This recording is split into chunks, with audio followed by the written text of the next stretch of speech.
anxietycenter.com. I was wondering, I have like a obsessive thought about something that I know for sure cannot happen to my body, like it's physically impossible. Mm-hmm. But it keeps me on edge, and every time I'm doing something or distracting myself, it's like a pull in the background that's saying like, but you gotta know, or you gotta keep this in your mind. Mm-hmm. And I was wondering, is it more that I'm afraid, like at this point, because I know it cannot happen and I did the containment process, Mm-hmm. Is it more that I'm afraid of the thought itself or it actually happening? If you wouldn't mind, could you tell me what the thought is? So it's a thought that my eardrums, Mm-hmm. that they would like pop all of a sudden and just like, yeah, that's it. And that I would be in a lot of pain. Okay. So where did this thought come from? Do you know the circumstances as why that became a concern? Yeah, it was like years ago. I had a panic attack under the influence of marijuana, Mm-hmm. and I got these horrible feelings. And that was the first time I ever experienced like anxiety and a panic attack. So I didn't know what it was at the time. Yeah. So I thought I was going crazy or that I broke my brain or Yep. something.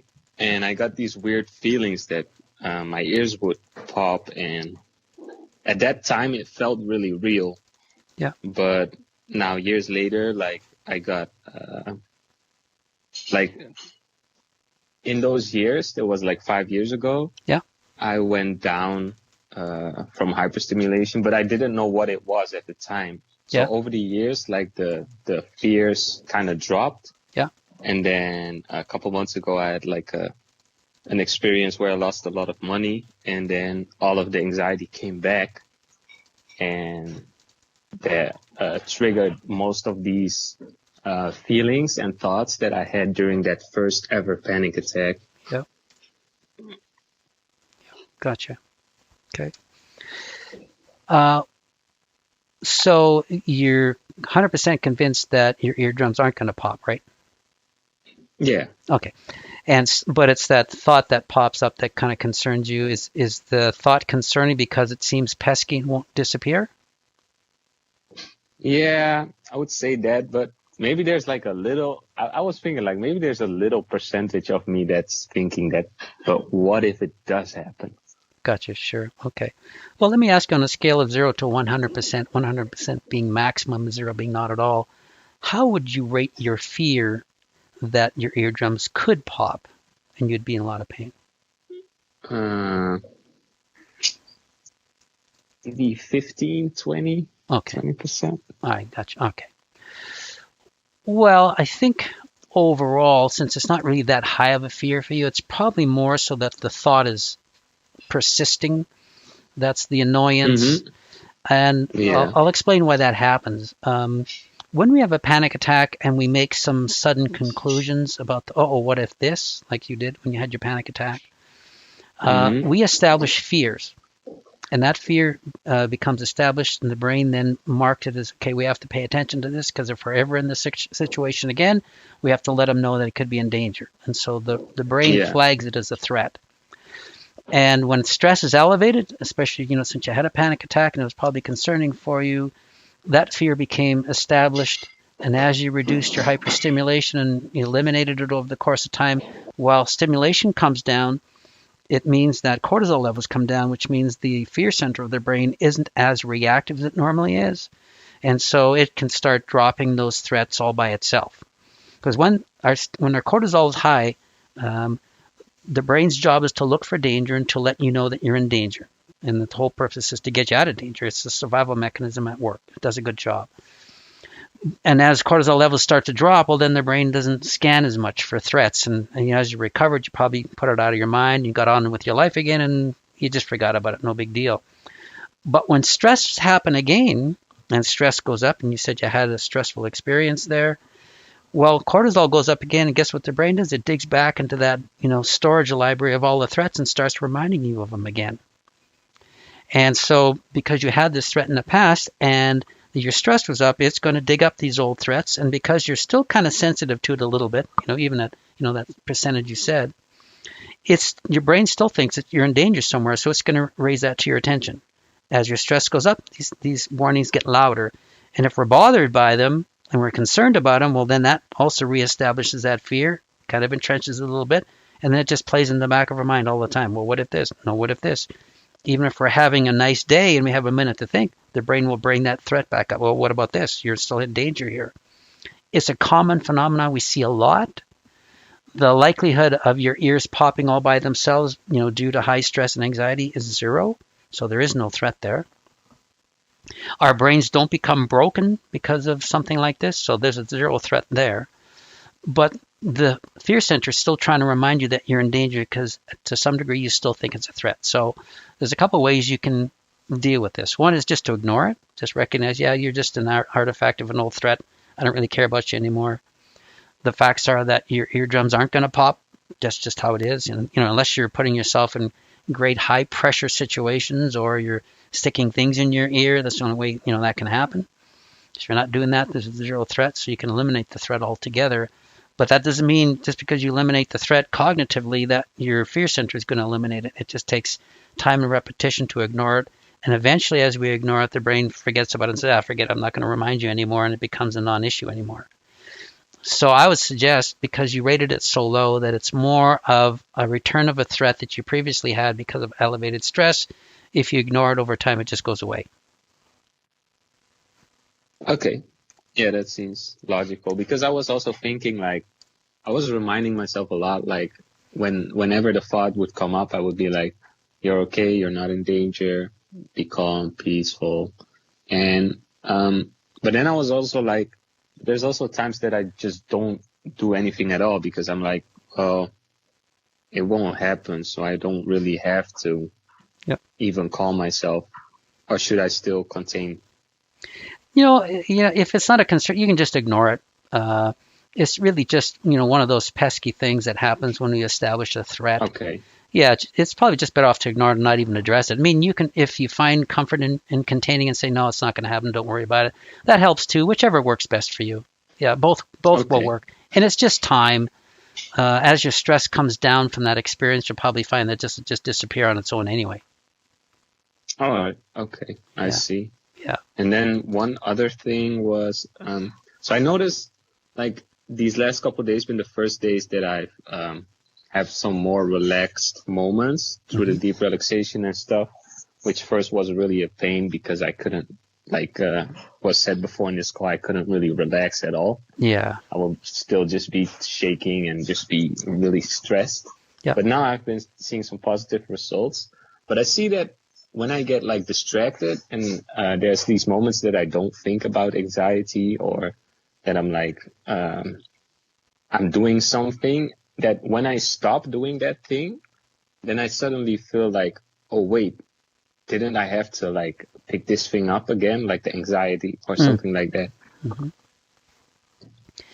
Yeah. It's just kind of I feel lost or something. It's weird. I cannot really describe it.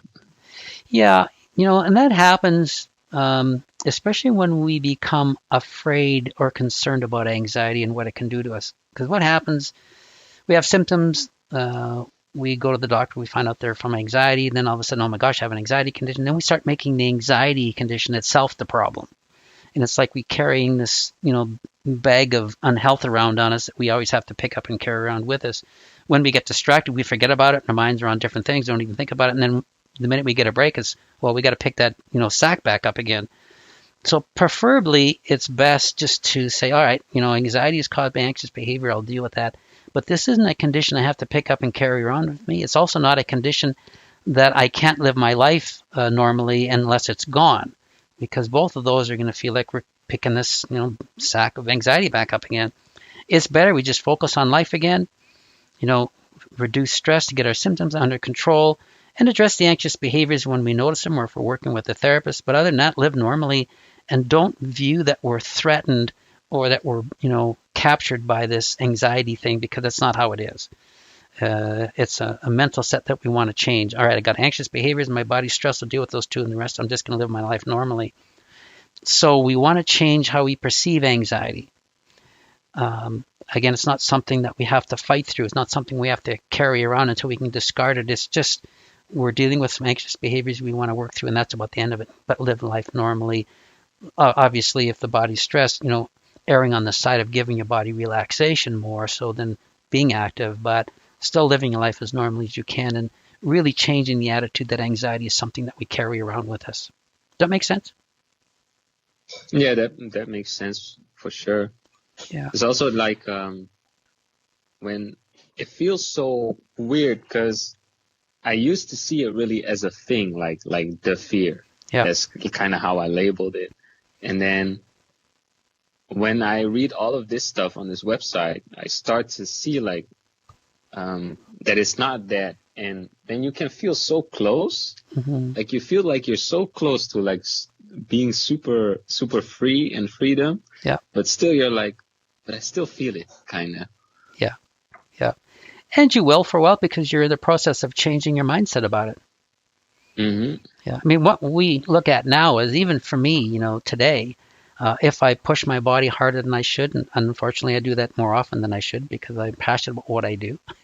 And I'm an analytical thinker, so I spend a lot of time doing that.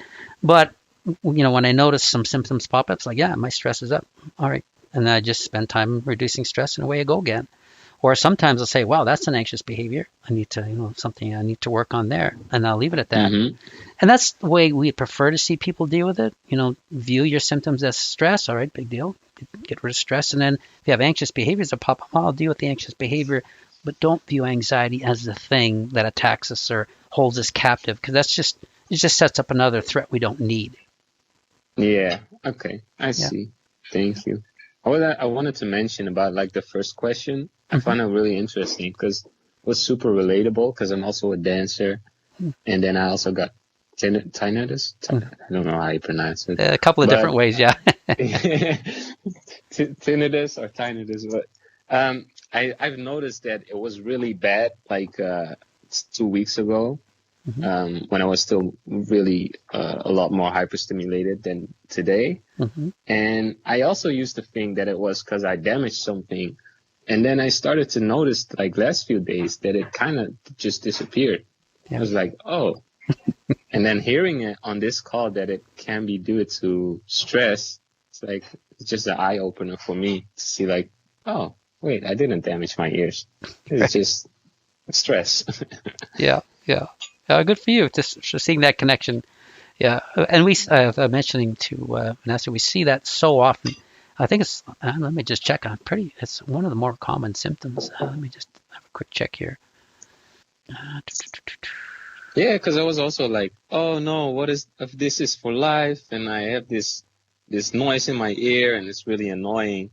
But then I just kind of accepted it and didn't really mind it. But having it pass is like, oh, that's even better. I didn't know what going in from. Well, that's the perfect way to address it, is just to say, yeah, well, just ignore it and move on. It's stress, okay? I'll just reduce stress and it'll be gone.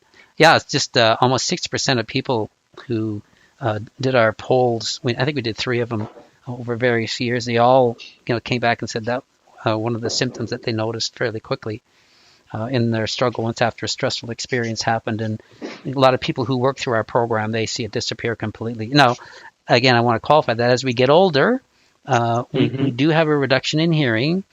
And there is research to show that as our hearing goes down, the body tries to compensate by raising levels of sound to compensate. But that's a common phenomenon for people as we get older.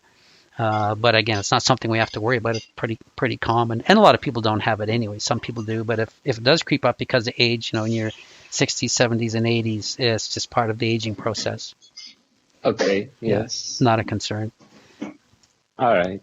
Thank you very much. You're more than welcome. Thank you for your question.